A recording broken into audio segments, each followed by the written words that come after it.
આવતીકાલે તારીખ 17 જાન્યુઆરીના રોજ ગોધરા શહેરમાં આવેલ શ્રી શરદ શાહ કોલેજ ખાતે રોજગાર ભરતી મેળાનું આયોજન કરવામાં આવ્યું છે। ખાસ આપની સાથે ચર્ચા માટે ઉપસ્થિત છે ડોક્ટર સલમાન જપા। તેઓની સાથે વાતચીત કરીશું આ ભરતી મેળાને લઈ।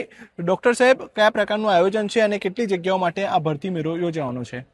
કાલે અને ક્વોલિફિકેશન શું રહેશે? આવતીકાલે 17 તારીખે જે ભરતી મેળાનું આયોજન કરવામાં આવ્યું છે એ બેઝિકલી એએમપી અને શ્રી શરદ શાહ કોલેજના સહયોગથી આયોજન કરવામાં આવ્યું છે।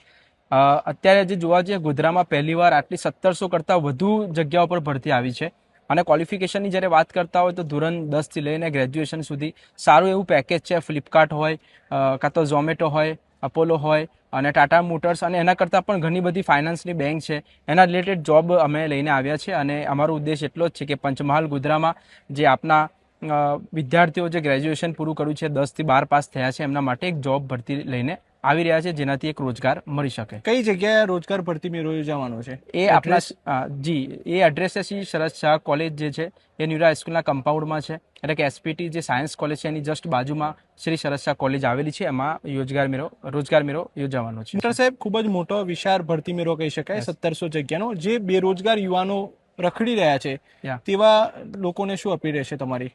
એવું છે કે બેઝિકલી કેવું કે આમાં એવું હોય છે કે જે 12 ગ્રેજ્યુએશન પૂરું કરે છે, ઓકે, વિદ્યાર્થી ગ્રેજ્યુએશન પૂરું કરે છે, 10મું પાસ કરે, તે એક ઓપોર્ચ્યુનિટીના બેઝ પર છે। ઓપોર્ચ્યુનિટી એમના મળે કેમ કે ફ્રેશરને લગભગ કોઈ ચાન્સ આપતું નથી, પરંતુ અમે ઓલરેડી એમાં લખ્યું જ છે પોસ્ટરમાં કે ફ્રેશર માટે જરૂરી એપ્લાય કરી શકો છો।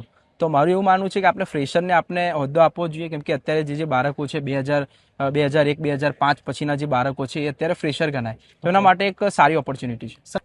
કઈ રીતે પસંદગી કરવામાં આવશે? પસંદગીની જ્યારે વાત કરવામાં આવે તો અલગ અલગ કંપનીના એચઆર આવવાના છે અને 1-to-1 જે ઇન્ટરવ્યૂ છે એના બેઝ પર જ